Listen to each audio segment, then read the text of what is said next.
This is not and will not be America's fight alone. Our job is to find enough common ground. Yeah, I'm a kid from Akron, Ohio. Make history. What is success? I had no knowledge. I'm going to decide when it feels right.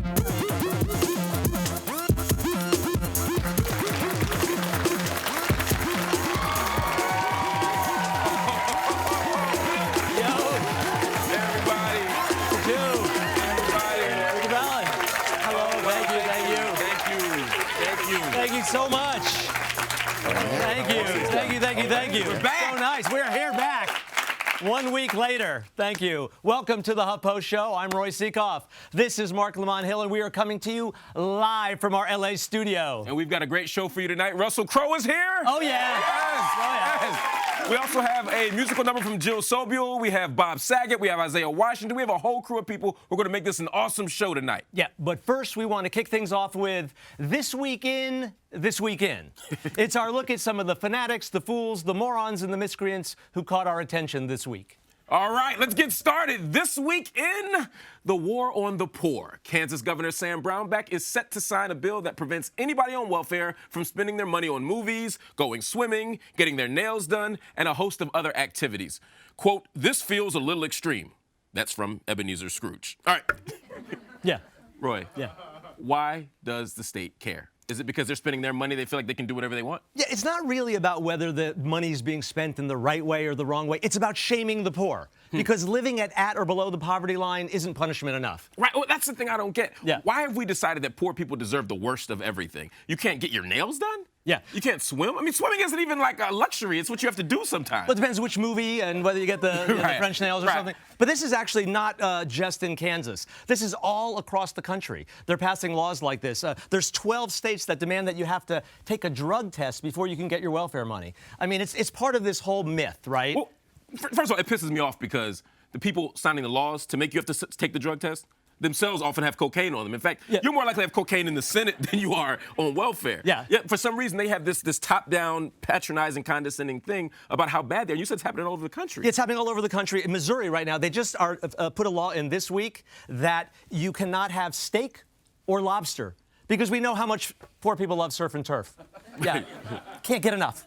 I don't know. I think that we have to have sensible laws, and this is simply not a sensible law. But what makes it so frustrating for me is that the people who vote for these laws are often the people who need this stuff. In other words, poor people vote against welfare all the time because we've constructed these myths about the poor. Poor people are lazy. Poor people make a lot of babies. Poor people have too many drugs. Poor people make it rain in the strip club. I've been to a lot of strip clubs this week alone, and I have yet to see a poor person in there.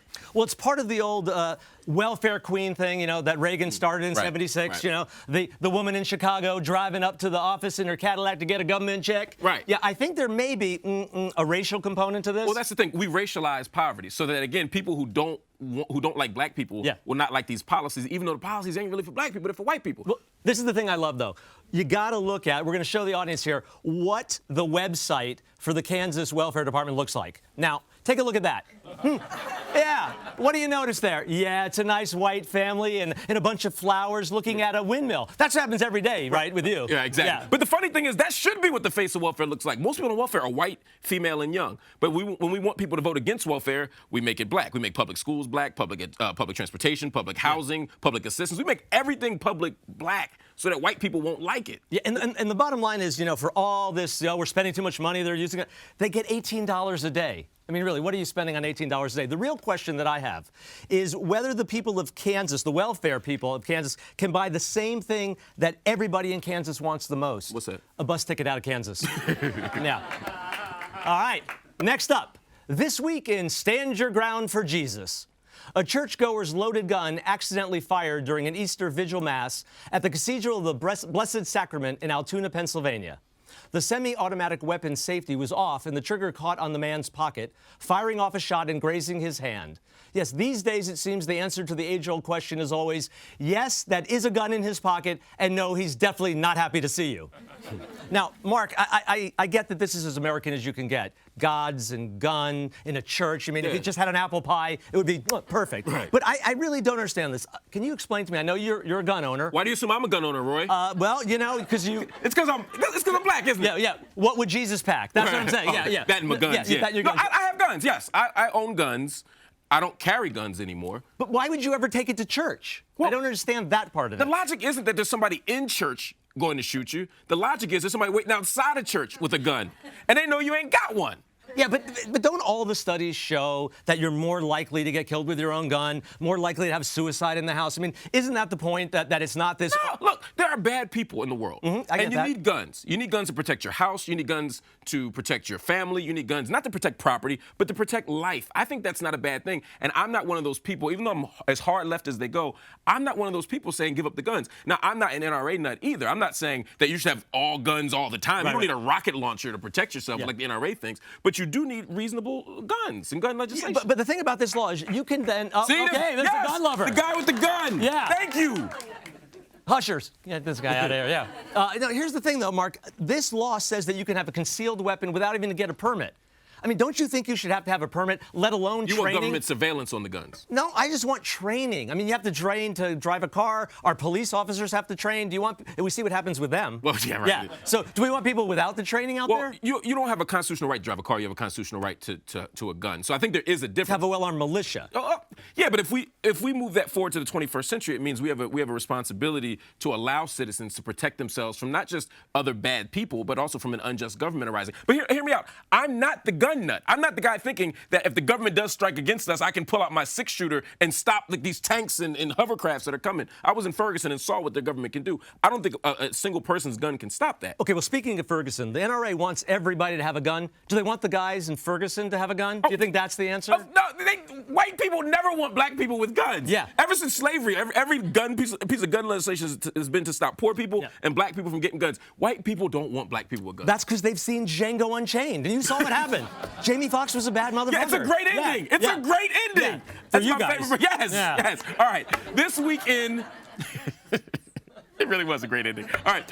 This weekend, something happened somewhere in Africa. Yeah. All right. A militant terrorist group stormed Kenya's Garissa University college campus, and they singled out and they killed 148 students who were all Christian.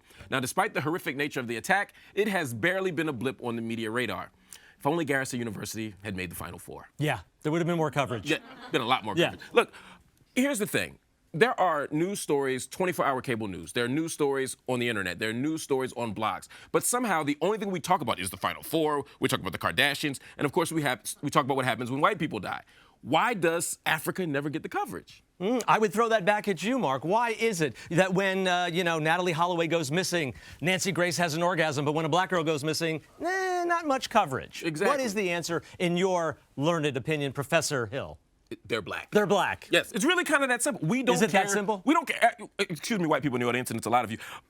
White people, you're about to get uncomfortable. No, white people don't care when black people die. It's not that they want black people to die. They just don't find it that interesting. That's why we never show it on TV. TV networks show what people want to see. They like when white girls are missing in Aruba. It's compelling. Black people missing isn't compelling. But is it only white people? The president of Nigeria, when Charlie Hebdo happened, 2,000 people were killed in Nigeria by Boko Haram.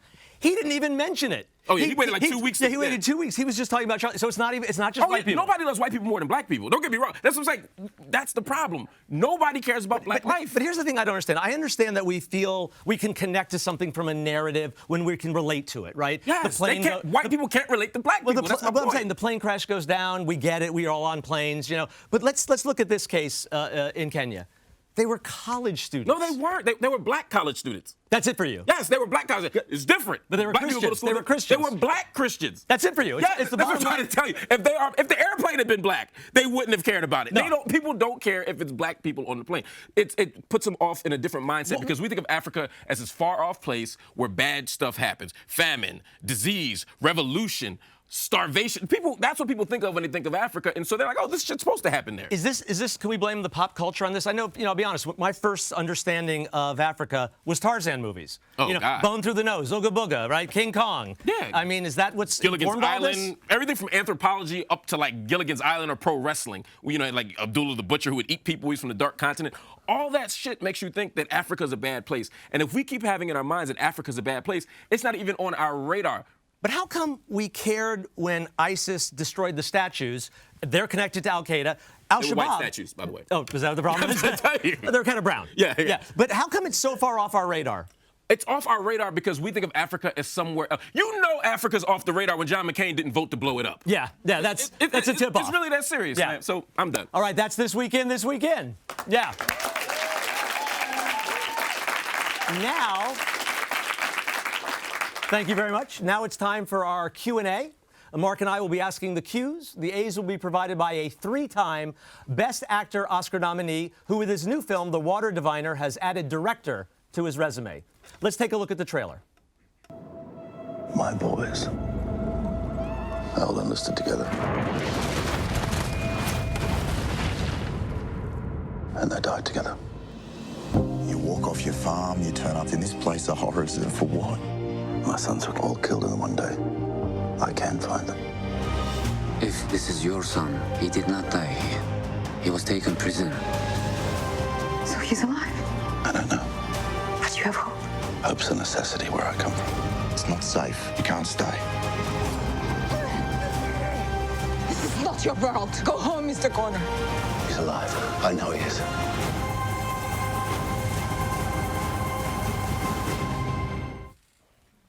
Ladies and gentlemen, let's give a big HuffPost Show welcome to General Maximus himself, Mr. Russell Crowe. Russell Crowe in the house. Yes. Hello, sir. Welcome. Mr. Mark Lamont Hill. Thank you. Pleasure. Have a seat. Have a seat. Russell Crowe. Russell Crowe. You know, when I first heard about the film, I know it's a period piece, but then I thought, Water Diviner, Los Angeles, drought, it's topical as hell. Have you thought about that? No, it's the Just first now, time. right? See, I got one that he hadn't heard yet. So let me ask you this. I know that you've been offered directing slots before, after Gladiator, but you waited all this time. So was it just that the timing was right, or was it this project? I think I was waiting for the same kind of feeling that I have as an actor when I connect to a script, And because, the intellectual idea is one thing, but the actual energy to do both jobs in a particular project, it's going to require you to be on your game for quite some time. So you've really got to be drawing from a passionate place to do it. So, in between times, I've directed 30 or so video clips, some documentaries and stuff. So I've been, blooding myself in the game, so to speak. But this came out of nowhere. It was just a script that arrived randomly, and I read it, and I just knew it had to be this one. What was it about the script that connected to you as opposed to the others? Well, I think that, it's a very complicated answer because there's a lot of things, The Battle of Gallipoli, which this movie is based on, is a very big cultural touchstone in Australia and New Zealand. Our Memorial Day, the 25th of April, Anzac Day, which stands for Australian New Zealand Army Corps, is based on the beginning of that battle. It's the first time that Australians and New Zealanders fought under their own flag. Prior to that, they're an extension of the British Empire and the Crimea and the Boer War and what have you. So it has a big cultural importance. Being a father of two, reading the story of a father of 3 sons who went to war and they didn't come back, that was a huge connection point for me there as well. There was also in the script an opportunity to reframe how people in Australia and New Zealand see Gallipoli and understand that particular part of the First World War and our relationship with the Turks. So that opportunity was huge, to reshape the way people feel about this particular instance in history. And also many other elements in the script. So it was it wasn't just one thing. Yeah. It was like such an overwhelming response to it. And, when I go and meet directors, man, you don't want to meet the wishy-washy person, because I may do this, I may do that. Yeah. I kind of feel about this. You want the definitive voice. You want to, you meet a Ridley Scott, and he's absolutely pure and certain. He's the only man on the planet who can be doing that particular movie, Yeah. And you kind of get a certain confidence from that, And you get that from Peter Weir or Ron Howard or Darren Aronofsky, So I had a strange experience when I was reading the script. I had this voice come out of me that I had to take responsibility for this. Wow. This was, I could read between the lines, I could see into the shadows, all of that sort of stuff. So that's probably the voice that I've been waiting for, And this is the 100-year anniversary. So, but when I read it, it was a number of years ago. Yeah. So, but it's dovetailed very nicely. So we read that you had brought the cast and the crew together, and you sort of put them through a boot camp with workouts and weapons training and history lessons. Couldn't you just had a beer? Basically, it wasn't the cast and crew. No? It was just the cast. Just the cast. You let the crew off. Yeah, You're that camera guy's no boot camp for you. Yeah, I didn't bring the grips in to learn about weapon training. Though that probably could have been a good idea. No, it was just the cast, and essentially what I did is I just showed them how I would approach it if I was preparing for it. And what that does, man, is you fill people's days like that, and you have them go for a long walk when they first get up, do some yoga, do a weight session. They might do a 50-kilometre bike ride. They might do 2.5 or 3 hours on horses, some weaponry training. Then at night time it might be a lecture on the geopolitics of the time, the history of the Ottoman Empire. You're just filling them up with stuff, and then once you've done that, all they need to do then is be consistent coming into when you actually start shooting. And what it gives you is that every single actor on your set is fully prepared, and there's also something that the camera reads. There's a mile of depth behind their eyes. They know their subject matter. They know who they're playing. They are of that time. You got to remember, I'm casting young actors in Sydney. So I'm getting all these completely urbanized, like surfer dude guys, and then taking them back 100 years in time, and their body shapes changed, and just but it's mainly that thing that's behind their eyes. Wow. Do surfers in Australia say dude, or is that just a California thing? I think surfers all over the world say dude, but I wouldn't want to become a spokesperson for surfers and what they say or don't say. Okay. We won't pin you on that. Fair enough. I did have a question for you, because you talk about Australia a lot, obviously, and you are New Zealander. I was born in New Zealand, but I went to Australia first as a 4-year-old in 1968. Yeah. Then I lived there until I was 14, and then I went back to New Zealand with my parents, and then went back to Australia at the age of 21 by myself. So I've lived 39 of my 51 years in Australia. But what about the citizenship piece of that? Because I've heard that you've attempted to obtain citizenship in Australia, and it's been difficult. They changed the laws in 2002. Prior to that, see, it's a funny thing, because the freedom of travel has always been very open between Australia and New Zealand. But over time, more and more rules have come in. And even though I was living in Australia, it was one of those things, I'll get around to it, I'll get around to it. It wasn't until I had my second son, married an Australian wife. Now I've got 2 Australian children. I went, you know what, I should really be an Australian, because it's sort of kind of like just that worst case scenario thing. If we're traveling somewhere, something goes down, we got to go to 2 embassies, not 1, And I also wanted them to sort of enjoy that part of it too, that, I sort of became an Australian for them kind of thing, Why haven't they made it easier, though? I mean, you're like the man in Australia. You're on a stamp, right? But yeah, here's the thing. It's a funny thing, because I am on the list of living national treasures for Australia. Wow. I am, as you pointed out, a legal tender stamp in Australia, which apparently is illegal unless you're the Queen of England. Right, it's you and the Queen. But I'm on the stamp. And you can post a letter with me. Just got to lick the back of my head. We'll get fill in your punchline there. Yeah, the line forms right over under the.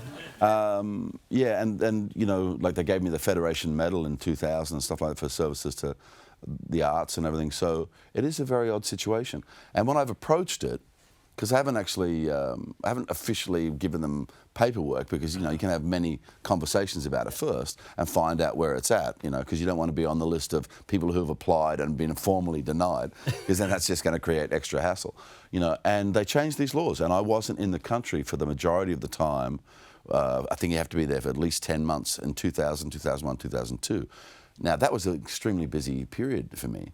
That was, not only was I shooting movies, I was also doing academy campaigns for Insider, for Gladiator, for Beautiful Mind, and so I just wasn't in the country. Wow. And so I don't fit easily into it. But the reason that I talk about it is not because I couldn't do, a nudge, nudge, wink, wink deal. Yeah. I would think that's what you do. But just walking with your book of stamps with your face on it and just... But I'm just Maximus. I'm just not that guy. Yeah. Because it's unfair. It's an unfair situation that burdens... what they estimate at the moment is like 250,000 New Zealanders who have made a life in Australia, have children, have jobs, are taxpayers, own real estate, are contributors to society, but they're completely cut off. They have no access to medical services. Their kids don't have access to tertiary education. And that's why I bring it up, because sooner or later, somebody will come along and say, this is actually completely unfair and we need to change it. But if I do the nudge, nudge, wink, wink, then I'm bailing on 250,000 other people. Very fair. Yeah, very fair. One of the cool things researching and going into your life is you are a very avid tweeter. And you don't just do it to promote stuff. You let out some personal stuff. I know that there was a thing with Gawker saying that you had been a member of the Church of Scientology, and you're like, what the fuck? When did that happen? Yeah. What is that about? But that's what I like about Twitter, because somebody can put something out and then you can just immediately go, bullshit. And your X amount of followers go, well, that was bullshit, and they tweet that to their friends. No, that one was bullshit, right. So you kind of get it sort of... Cut it right off? Yeah, just cut it off at the head. Have you seen Going Clear, the movie? No, I haven't. It is, it's something, yeah. It's something. The thing that refers to is actually, I brought that up in an interview in Interview magazine with Paul Giamatti, because he was talking about faith and because very progressively my mother decided not to baptize me in 1964, with the concept that I will find my own way, that she didn't want to force a religion upon me, which I thought was kind of cool, and I still think it's cool.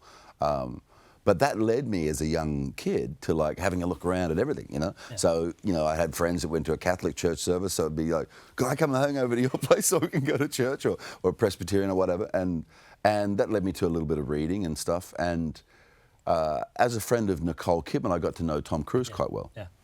And I was in a video store and there was like a, $2.50 on sale special video on Scientology.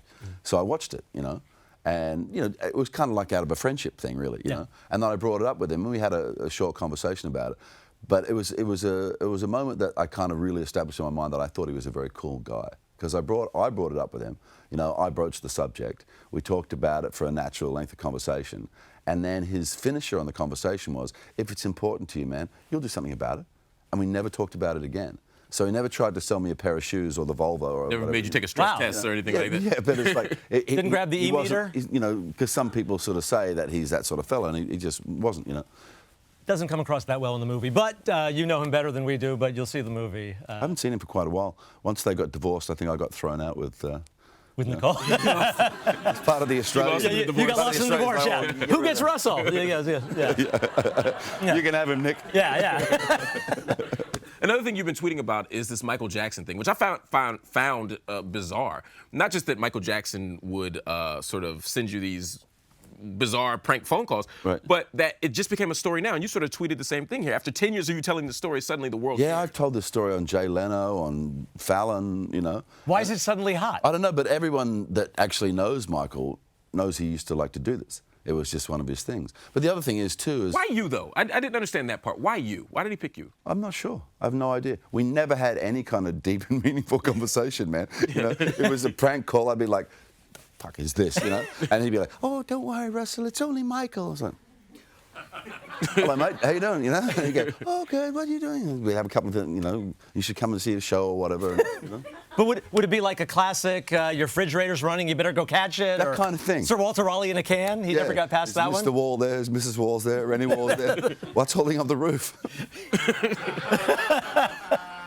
It's like, and I said the other day on an English TV show, I said, you kind of, most of us get over that at 10 or whatever, because I definitely did it, Yeah. So I used to do that quite regularly when I was a young fella. But I wasn't meaning that in any nasty way, I actually used to think it was kind of sweet that he trusted somehow that I'd just be into the gag and it'd be cool with it, So never mind. On Twitter, how do you deal with the trolls? I mean, because we live in this time now where people just jump on you. Everybody gets outraged about something. You're very free with your opinions. Do you find that a problem, or do you just sort of... I call it blockety, blockety, block, block.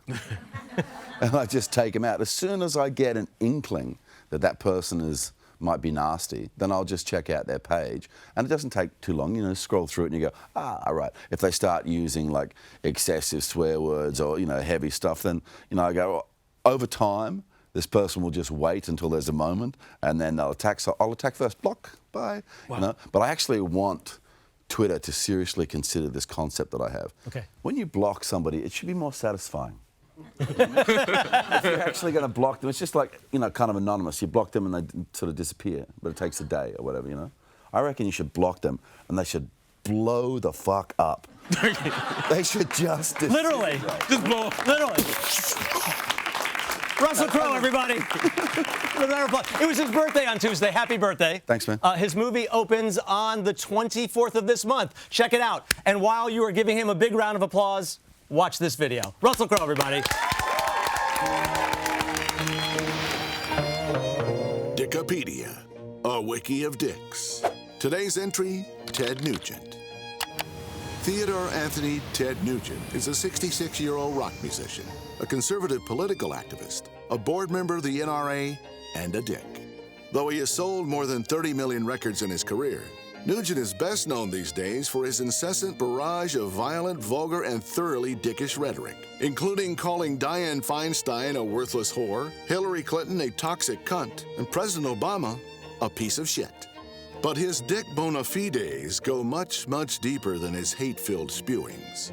Take his dickish hypocrisy about war.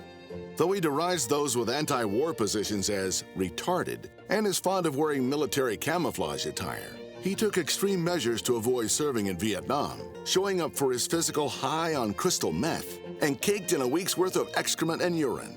Classified as 4F for failing to meet physical, mental, and moral standards, he later told an interviewer, "I was so proud." Despite having dodged the draft, Nugent later boasted that he'd have made an incredible army man. So why exactly didn't he serve? As he dickishly told High Times magazine in 1977, "I just wasn't into it." Nugent's gift for dickery has never abandoned him. In a 2012 Washington Times op-ed, he blamed the Sandy Hook school massacre not on the easy availability of firearms, but on the loss of traditional family values, writing, "In the absence of a solid family, the whole thing slowly unravels and rots." Of course, this devotion to family values would carry more weight had it not come from a dick who divorced his first wife, cheated on his second wife, and fathered 9 kids with 7 different women. Nugent has also demonstrated a lifelong obsession with underage girls, which is well documented in songs like 1981's Jailbait, where he sings, "Well, I don't care if you're just 13, you look too good to be true." In 1978, when he was 30, Nugent began a sexual relationship with 17-year-old Pele Massa. He skirted the law by convincing his underage lover's parents to sign papers making him her legal guardian. An arrangement Spin magazine called one of the 100 sleaziest moments in rock. But Massa was far from Nugent's only underage conquest. In 2004, Courtney Love told Howard Stern that when she was a prepubescent 12-year-old, then 29-year-old Nugent got her to give him a blowjob. Nugent's dick moves extend to his favorite hobby, killing animals. Though boastful of his prowess as a hunter, his 340-acre hunting ranch in Michigan nevertheless specializes in canned hunting, in which the prey is kept in fenced-in areas to increase the odds of their slaughter. And you know I'm doing God's work, so excuse me while I adjust my halo. And in 2010, he was caught unlawfully using commercial bait to kill a deer too young to be legally hunted. There's that underage thing again. Add to the mix vile, unrelenting attacks on Muslims, immigrants, gays, blacks, liberals, and PETA, and it becomes clear that Ted Nugent hates pretty much anyone who's not a white gun nut, a young girl, or him, and that he is one thoroughly odious dick. My name is Ted Nugent. I'm addicted to freedom. How you doing?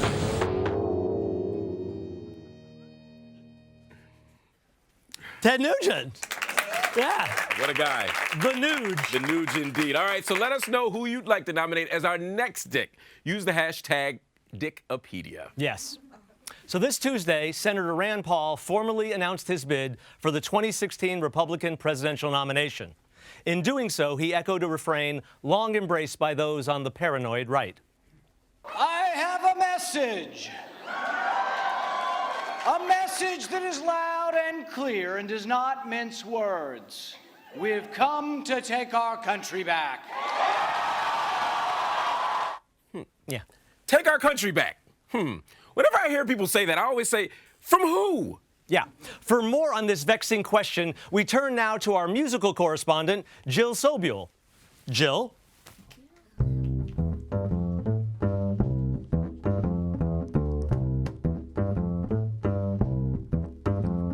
Remember the Garden of Eden, before Eve hung out with that snake.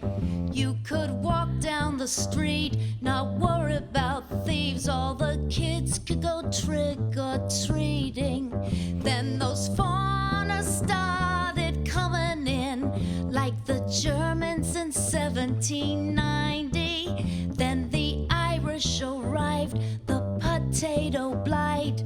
The neighborhood started changing. Life was better, we lived right.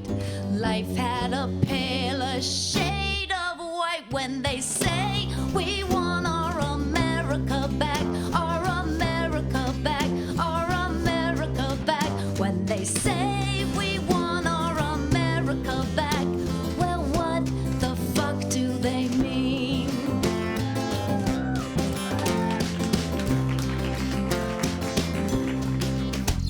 Before there was Ellis Island, and that statue we got from the French. Well, that whore's still alerting with strangers she's flirting, inviting them into our beds. The heaps, the chinks, the wetbacks, the coloreds, the ragheads, the lesbos, the fags. And who let in the woman looks after my kid, and the one who is cleaning my mess. Life was righteous, life was clean. Send them all back, including me. When they say we want our America back, our America back, our America back. When they say we want our America back, well, what the fuck do they mean?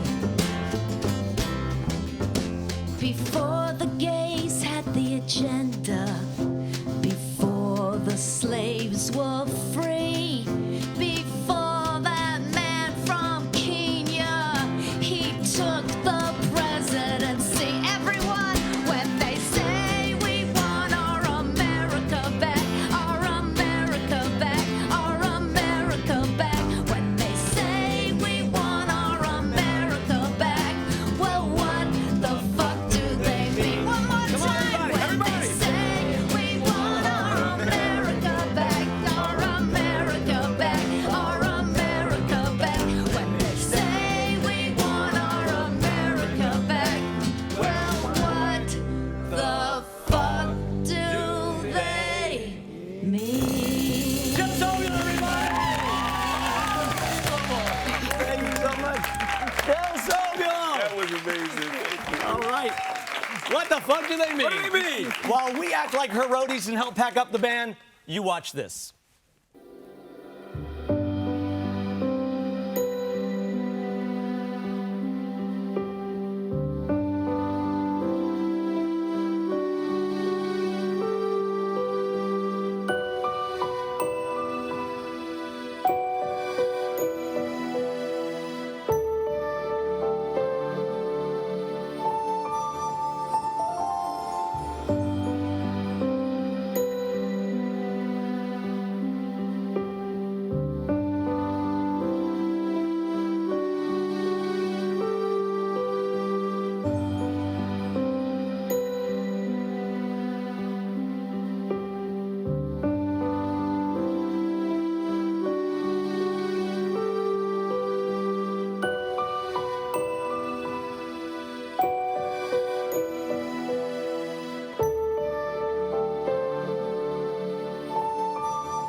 That's just sad. Yeah. Yeah. R.I.P. R.I.P. Google Glass. A Yeah. little bit there. There we go. Pour one out for the homies. Hey, you got to. Yeah, got yeah. to. Got to. All right, time to move on now. First up, as we have our panel, is a family-friendly TV fans know him as the sweet-natured dad on Full House, while comedy mavens know him as the often foul-mouthed comic who chronicles his many sides in his New York Times best-selling book, Dirty Daddy. It's Bob Saget. Yeah. All right. He played Dr. Preston Burke on the popular medical drama Grey's Anatomy. But out of those scrubs, he's an outspoken activist who traced his roots and mine, and he's helping others do the same in his book, A Man from Another Land. Everybody, give it up for Isiah Washington. Yeah. By the way, I want to point out Isiah has a new film coming out called Blackbird. It's coming out very, very shortly. We'll tell you about that in a minute. Yep. But let's get started with some of these topics. Listen, there was a lot of compelling stories that HuffPost readers read this week, but none more so than the story of Walter Scott, the unarmed black man who was shot in the back by a white police officer in South Carolina. How many times have we heard this story? I mean, we did a story on it last week. We do it and here every it is week. again. It's unbelievable. But here's the difference this time. There was a video. That's right. Right? There was a video. So do you think in any way, if there wasn't a video, the story would be completely different and would just be another black guy dead on the ground? Well, I don't look at life that way to say another black guy dead on the ground. I couldn't watch the video. I can't to input that stuff. I can't. And I read about it, and my heart's broken.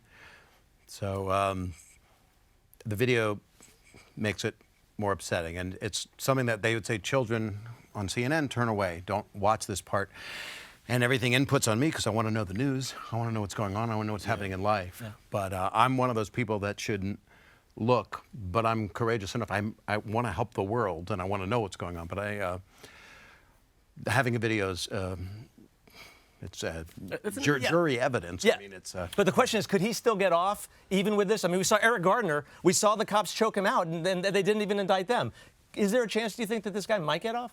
You know, it's an interesting point that Bob brings up is that I think a lot of people choose to be, disconnected from it for obvious reasons, emotional reasons. But I think the problem with that is that if certain people are denying what is happening here, that's been happening here since we arrived as the first immigrants on slave ships, then we can't keep looking away from it. And I think there's no other comparables to it because this is the first time we've actually seen a police officer actually kill another human being. I'm not just so sure that we get locked into Black Lives Matter. All lives matter. Yeah. And I think the problem, what you're saying is that we saw a human being be killed by another human being. And I think that is the narrative that we need to really follow on because what we don't see is Chinese-American law being shot by a Latino. We don't see the narrative of a Caucasian, and we know that happens. Homeless person has been beaten by an African-American police officer. We know it happens. What is it with this narrative here in America that everyone cannot look or look away or just really look like some kind of sick pornographic way that these black bodies are being killed, whether we see it or not? That's something that I want to get more into and figure out how can we become human beings again.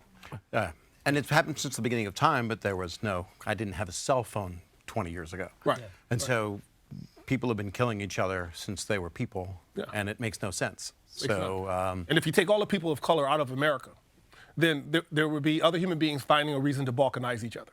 We have history right now in Serbia, Chechnya, and they call it ethnic cleansing. So it's not that killing is going to stop, but what I'm trying to get to is that there are a lot of people that I really talk about with DNA that there has to be a point where the people that share the same DNA that created civilization can really come up and be voiced and say, you know what, we have to be more civil. We have to civilize this thing because if we don't, we're going to continue to balkanize. I think part of the Black Lives Matter movement, though, is that attempt to say, look, all lives matter. But black people keep being the ones on the receiving end of state violence. They're the ones who keep getting killed. They're the ones whose killers go unchallenged or sometimes unindicted, exactly. Et cetera, et cetera. And that's the nuance that I got in a conversation with Black Twitter. Oh, you got hair about Black Twitter. People know that there's a different Twitter. See, I only know this. I only know I this can by get you in, just so you know a guy. You know a guy. I know him. I know this guy. So and I'm going to go back to Morgan Freeman, who caught a lot of flack for saying this. Is that like I told Bob in the background, you start calling me black, I'll start calling you white, because those are social constructs. But I would never do that. No, you wouldn't. So when people ask me the other day, they ask me. I'll say a turtle's a turtle. I understand different species. The other We're part all human beings. And human beings. I hear that. I know. The nuance. I was listening intently to what everything you said from the beginning of the show. Yeah. And, if this is not it's a generalization, but they're really great people in the world. Of course. And there are horrific. But if we look at South Carolina, in the world that are but if they look at South Carolina, just as an example, we see that every other black person in South Carolina in 2012 was stopped ratio-wise. 50%. 50% of the people were stopped for these kind of petty crimes. And that's the thing that Eric Garner was talking about. Remember when the cops came on him, he said, not today. He's not, because it's this petty again and again and again. We saw it in Ferguson. That's how they made the money. I mean, I think I've never had that happen to me. I got to say, they've never happened to me for loose cigarettes. Well, right. I got stopped the other day because I was in a rental. Really? And I felt profiled. And what did they say? Is what, cheap? Actually, Was it like a rent-a-wreck or something? Yeah. No, I had a borrowed car, and this is very heinous and upsetting for my life. Yeah. That's being facetious. Of But course. I had a license plate from a place that gave me the car, and then she said, we're going to give the place the ticket, not you, Bob, because, and then she, I think, got excited because I was on TV one time for her. and then we Which stopped. Bob did she like? Did she like Funniest Home Videos Bob, or did she like Danny Tanner Bob? She understands all of the many sides too. That's the kind of shit I don't get. Chris Rock is pretty famous too, and he Instagrammed that he got pulled over a few times. Yeah. No one said, "Hey, that's the guy from Pootie Tang." They just gave him a ticket. Pootie Tang. Yeah, You Pootie don't even Tang. give him credit for top 5. But no, that's Top not 5, true. yeah. That's not true. That's not true. That's why I got it in Black Twitter. Okay, so talk about this Chris because Rock. you responded to him. I responded to him by saying that, look, I sold my, really tongue-in-cheek in a way, but I was serious. There's always truth in jest. I said I sold my $90,000 Mercedes and bought 3 Priuses. All right? I said adapt. #adapt. Well, Black Twitter went crazy because in the real life, that how can you adapt to racial profiling? How can you? And why adapt should you to have to? racism? You shouldn't have to walk around with 3 Priuses. And, right. You're on Grey's Anatomy. You don't need 3 Priuses. But it saves on gas. And if you have a Prius, you could drive 300 miles on a gallon, but that's another segment. Wait, That's another segment. That's another segment. three of them. That's another segment. Okay. That's another That segment. equals one That's another car. segment. But the idea was he never responded. To this day, we don't know what happened on that 3rd and 7 weeks. We still don't know from Chris Rock. To this day, what happened? You can't have 3 million followers and come out there and press the button. That's like saying right now, bomb in a theater or in an airport. So there's a bomb on a plane or a fire in a theater, and then say, okay, hey, I've been stopped 3 times, and then you don't give us the update on how you got out of it. Right. And there's also Chris Rock could just be a bad driver, right? Yeah, Well, that could we be don't know yeah. that. Let's say It could be a shitty driver. I mean, it's possible. But I guess for people, Black Twitter, I think the response was, why should Black people have to adapt? Yes, you shouldn't run from the police officer in South Carolina. But if you do, you shouldn't get shot. Yeah, you should. You know what I mean? Like, you shouldn't have to adapt. Yes, maybe a $90,000 car does make you more of a target, but you should be able to. Plenty of rich white people ride around with $90,000 cars, and they don't get pulled over. All And this is maybe. Can I ask you a quick question? This When may you be a say more. bomb in a theater, do you mean a movie that doesn't perform? I'm very Which one was that? Not into the world. It's the whole variety thing. Yeah, let's move on to the These next things topic. get hard. Get hard. That's my mantra. So there's other stories happening this week. The big one that just happened today. Mark? Let's talk about it. All right. Another important thing. You all are going to be stunned. So just brace. I'm glad you all are sitting. Hang on. Hillary Clinton's going to run for president. Spit take. Yeah, I swear. Spit take. No way. True story. She's going to run for president. She announced, they announced that they're going to announce that on Sunday she's going to slip something on the interwebs that will be a video announcement that she's going to run for president in 2016. Her campaign will have a beautiful campaign video, and she's already published a new epilogue to her book, Hard Choices, another thing of yours. What are the color? That'll be on HuffPost. It's on the HuffPost right now. What are the color schemes of her book? Is it like a wedding? We don't have it with us. Chartreuse. It's not as good as Dirty Daddy, though. I'm telling you. Yeah, the epilogue to Dirty Daddy is a little bit different. Yeah. God bless you. But here's the thing about Hillary. Do you sense the excitement? Is there an excitement out there? Are you? Yeah. I actually. Yeah, but remember, last week we had Elizabeth Warren here. Y'all like Elizabeth Warren? Yeah. She was good on here. Yeah. But do you hear the difference? But here's the thing with Hillary. It's like, which Hillary is it? I kind of feel like there was the Hillary in 2008, didn't kind of go over that well. That other fellow came along and took it. Then she became Madam Secretary. Benghazi I like that role. you like that one? I like the Dirty Hillary. You like Dirty Hillary? Actually, she was kind to me once. I lost a couple of sisters, and one of them I lost to a disease called scleroderma, and I'm on the board of the Scleroderma Research Foundation. And Hillary, when Bill was the president, President Clinton. Are you sure he was the president, or was Hillary the president at the time? Well, She was I don't in the White know, House but for 8 years. They did a lot of drapes. No, I think it would be interesting if Michelle Obama and Hillary Clinton ran on the same ticket. That's what I would like to see. No? That one didn't do well. Maybe on Black Twitter. Not if Michelle Obama was one of the vice president? I would do that. It's like, yeah. I think the But thing she was is, good to you. She was very kind because she wanted to help women's health issues, and this disease is mostly women get it in the prime of their lives, and she was just very kind. she didn't touch me aggressively or anything. And I didn't know. You know, I'm a dad from TV. Who knew? The question is, do you think, though, that we're going to be talking about emails? Are we going to be talking about that? Are we going to be talking about, you know, the fact that there's a looming potential for a war in Iran? Are we going to be talking about, you know, the middle class shrinking? Or are we going to be talking about the horse race? Who's ahead? Rand Paul, you know, doesn't give good interviews. Ted Cruz, you know, where do you see this narrative going? They look like they're in the Lego movie. I don't want to put them down, but and I'm not having a good hair day, so I shouldn't talk. But.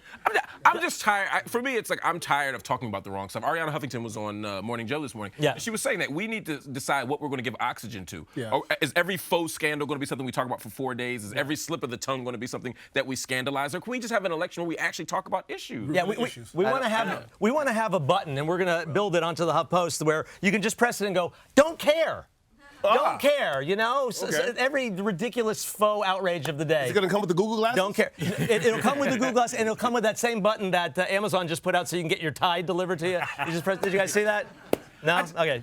The other thing is, for me, I'm tired of seeing the same faces, all right? I mean, there's a really good chance Scott Walker, I think, is the front runner, the prohibitive favorite in my mind. Until they start asking about foreign policy. But right, and then they realize he's dumb as a turnip, and then they'll go back to Jeb Bush. Yeah. And then we end up with Jeb Bush versus Hillary Clinton, another Bush-Clinton showdown. Aren't you all tired of seeing that? It's been two families. The American monarchy. It's been American monarchy. It's been two families that's been in power for what, 24 years? Yes, since 92. I don't want to interrupt or nothing, but I just want to say, because this is live and you told me there's no restrictions, I just want to say I'll never be tired of Bush. Oh! Bob Saget, ladies and gentlemen. Okay, finally, my apologies. we'd be remiss if we failed to talk about one of the most commented on stories of the week. The big one. Yeah, you know the one I'm talking about. Yes, it's the rumors surrounding the long-delayed, oft-fantasized about Full House reunion. Oh, my. Yeah. Yes. Bob, it was all over. Yeah, it got out there. It was all over the place. So we got to ask you, are we going to see Danny and Uncle Joey and DJ and Michelle? Are they making a comeback? Well, you know, I mean, we go out to dinner sometimes, but I'm not sure. Does David Coulier be like, please do it, reunion, please, I need something. I'm dying here. He would say, cut it out. You know what's nice about the show, the reason that Netflix and people got excited about it is people are infatuated, as you know, with the 90s now. It's no different than when I was young and Happy Days was the 50s. And 50s wasn't so great. There was a lot of stuff going on that was upsetting, but Happy Days gave you a very white America. I miss Fonzie. Are you the Fonz of the 90s? I miss Fonzie, though. I like Fonzie. John Stamos is the Fonz of the 90s. He was. Fonz, and I was Richie Cunningham, because it was the hub of the show. It's the Bosley. Yeah, Tom Bosley, I think, was Michelle. But it was and Pinky was DJ. These are lovely people, and that's why, and we loved each other, and you loved your cast when you work with people. So can you give us the scoop? Is it happening? I actually do not know. I actually just have I had a BlackBerry as a suppository, so I could be getting the message. Let's be quiet. Let's see if the vibration happens. Right, I'm getting. What's the number? I'll dial you. I will dial you right now. Why does a BlackBerry got to be a suppository? Here we go. Wait. I know, right? I got your number. Well, that changes the Whiteberry. Exactly. Yeah. No. This shit is racial. Oh. Thank you, Isaiah. Thank you. That's why I bring a black guy every week. That's why I bring a black guy every week. I need some help. I'm upset. That was a poop joke. That was What's the ratio? little blackberry, like a dingleberry. It was a poop joke cleaning out as an old professional it's getting deeper and deeper.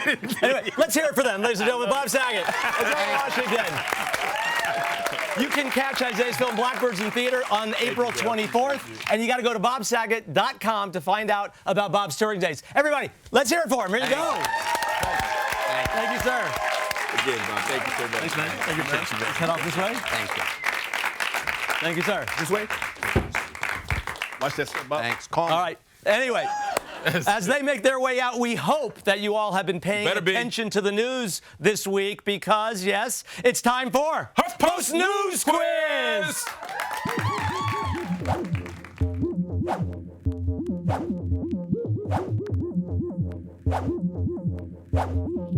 All right, we're once again joined now by two members of the HuffPost community who are eager to test their knowledge of the news. Who do we got? Please welcome on the left here. Where are they? Bring them up. Look, it's always that. See, Mark? Every time I bring, this really is the black guy. He's drinking Kool-Aid while I'm trying to announce him.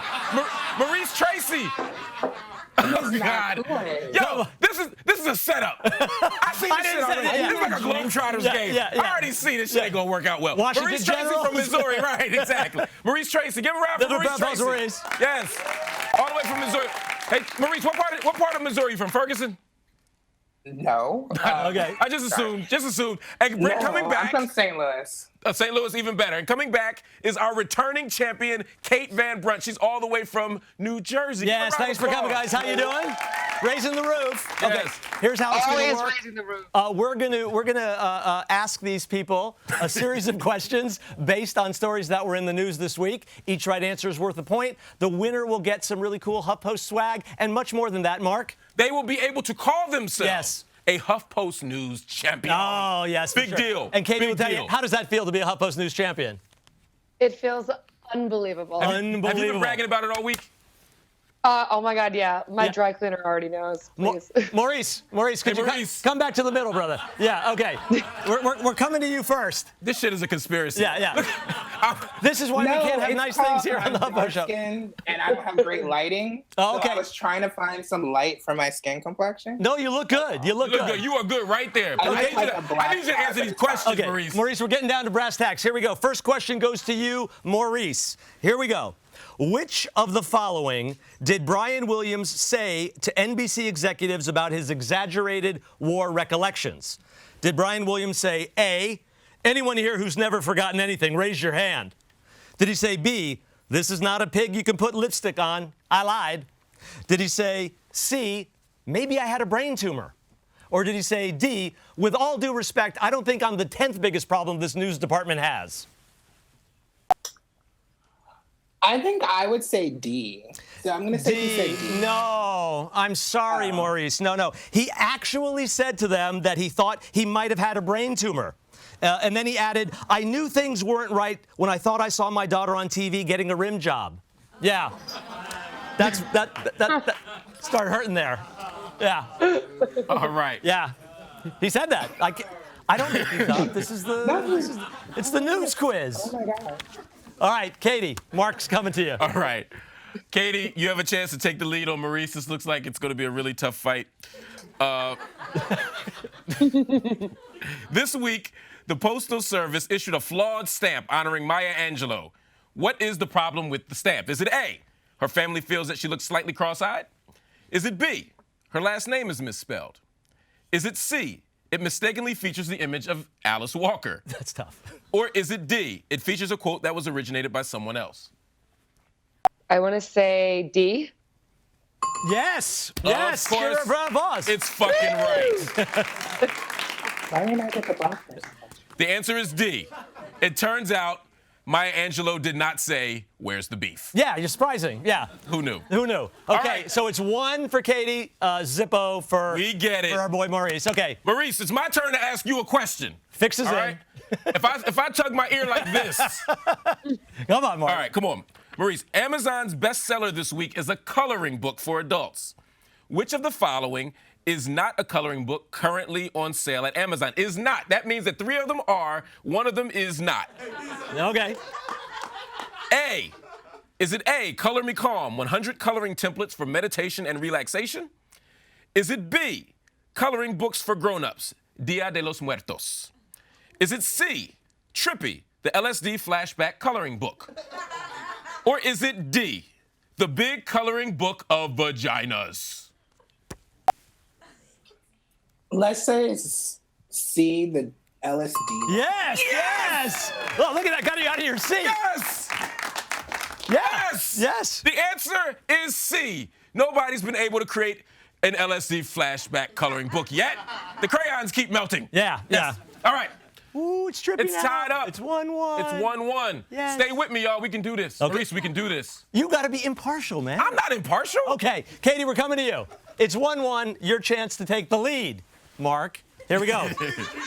Which of the following is not something that a celebrity did to show support for those fighting anti-gay legislation in Indiana? So according to Mark, 3 of these are right and 1 is not. Okay, yeah. see how y'all do. Even it Okay. up, yeah. I see how I roll. Okay, here we go. Katie, which of the one did not something? A, Rihanna shouted, "Your law is bullshit," midway through a concert. B, Zach Braff offered to provide pizza for gay weddings. C, Miley Cyrus Instagrammed a photo of Governor Pence and called him an asshole. Or D, James Franco announced an art installation called Gay Within These Hoosier Walls. Okay. D. Yes, Okay. yes, exactly right. The answer is D. James Franco did not create a pro-gay art project yet. So the score is 1-1. No, 2-1. Okay, it's 2-1. 2-1. Sorry, 2-1. Yeah, that's right, Katie. So Fight for for your this point. one, we're going to give this as a jump ball. Yes. Either of you can jump in. I'm going to read the question. I think we should add a rule. Anybody wearing a green shirt should get 2 points for it. Just 2 to make points it, for that? Just to make it fair. Well, I think the white print with the blue thing. How is that fair? Hair in a bun. It's not. Okay. Here we go. Sounds fair to me, damn it. It's either you can either tie it up, Maurice, or Katie takes the prize again. Here we go. A Drexel University law professor is under investigation after she did which of the following? Did she A, email her students a link to a pornographic video? B, throw a desk across the room after students laughed at her when she mispronounced Drexel? C, give a student a foot massage during class? Or D, tell her students that being gay is a choice? Katie. Katie, jump in. I would say A. Oh, wait. A. Katie, what do you say? He didn't even say his name. Yeah. A is correct. A is correct. I didn't know I had to say my name. She emailed her students a link to a porno video, and it was actually called "She Loves Her Anal Beads," which is a really unsubtle way to ask for an end-of-the-year gift. I mean, that's what I'm just saying. Right? Okay, Katie, let's hear it for her. She's the champion. Again. Returning. Katie is now becoming our Ken Jennings. This is her second win in a row. A big round of applause.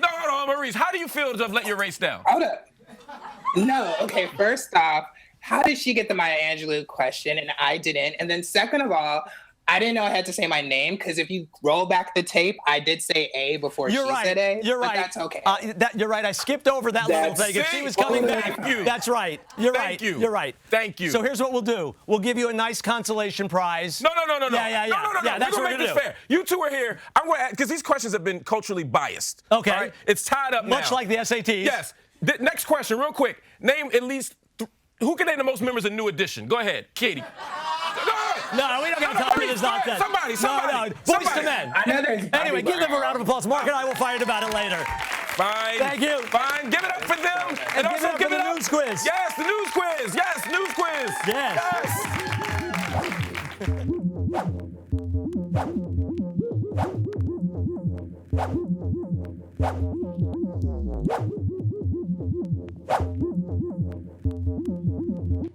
All right, before we finish, we want to do our part to make your weekend just a little bit better. Yeah, that's right. We want to help ensure that you're well prepared for any party that you go to, able to be part of any conversation. So we're going to do a quick lightning round of party prep. We're going to check out the HuffPost, and we're going to give you a ready-made take that you can use should any of these stories come up this weekend. Okay, first headline. Lame blame. Likely Republican presidential candidate Carly Fiorina claims California's drought is the fault of environmentalists blocking new reservoirs. Mark, what does somebody say if this comes up at a party? Oh, that's easy. What you say is, she clearly doesn't know how to appeal to her GOP base. You don't blame droughts on environmentalists. You blame droughts on legalized gay marriage inciting the wrath of the Lord. Yeah. Exactly. That's all you got to do. Work. That's all you got to do. You'll kill at the party. Exactly. Everybody will love you. All right, next headline. The Kindest Cut. There's a new facial treatment that uses baby foreskins to combat wrinkles and acne. Ooh, I know. Roy, this seems to be your wheelhouse. What do you say? What are you saying about that? We'll talk after. Okay. I'm not sure what kind of party this is where this would come up, but if you are at that kind of party, you say, okay, two things. First, now I finally understand why my rabbi's skin looks so good. And second, how the hell did they discover it? Was it take your newborn baby son to work day at Maybelline? That's what will happen at the party. Okay, the next headline. It's not a good party. It's a Ted Nugent party. Yeah, not a good one. Blunt Master. The lawyer for Aaron Hernandez, the NFL star on trial for killing his close friend, argued that his client is innocent because there's no way he would ever kill the guy who rolled his blunts. Mark? First, that seems very plausible to me. I wouldn't. But what you say is, if you're the guy, what you say is the defense could have really sold this argument by having Hernandez demonstrate his inability to roll the joint. If his blunts ain't shit, you must have quit. No. That's all you got to do. Johnny Cochran. That's all you got to do. Go straight Johnny Cochran with him. Yeah. All right. Last one. Travolta defends Scientology. The Star says he saw no reason to see the documentary Going Clear. Yeah, I got this one. What do you say? Yeah, here's what you say. You say, you know, I'm actually surprised he didn't watch it. Not only was he one of the stars, it was his least shitty movie in years. Yeah. It's true. Yeah. It's true. He's had a lot of bad ones. All right. All right, those were our takes, and we'd love to hear any of yours. Just tweet them to us with the hashtag HPShowTakes. And we really do want this to be a two-way conversation. It's a core part of the HuffPost DNA. So follow us on Twitter and Instagram, like us on Facebook, subscribe to our YouTube channel, and as always, swipe us right on Tinder. Let us know what you like. Let us know what you didn't like. And if there's a story that you think should be laid to rest in a HuffPost Remembers tribute, be sure to tell us. Yeah, and be sure to tune in next Friday at 9 p.m. Eastern, 6 p.m. Pacific, or you can catch us forever after on demand. Everybody, please join us in thanking Russell Crowe, yeah, Bob Saget, Isiah Washington, and Jill Sobule, along with Rand Paul, Ted Nugent, John Travolta, and all the other newsmakers who made this such an interesting week. Good night, everybody. Thank you. Good night. Thank you so much. Good night. Thank you. Thank you, sir.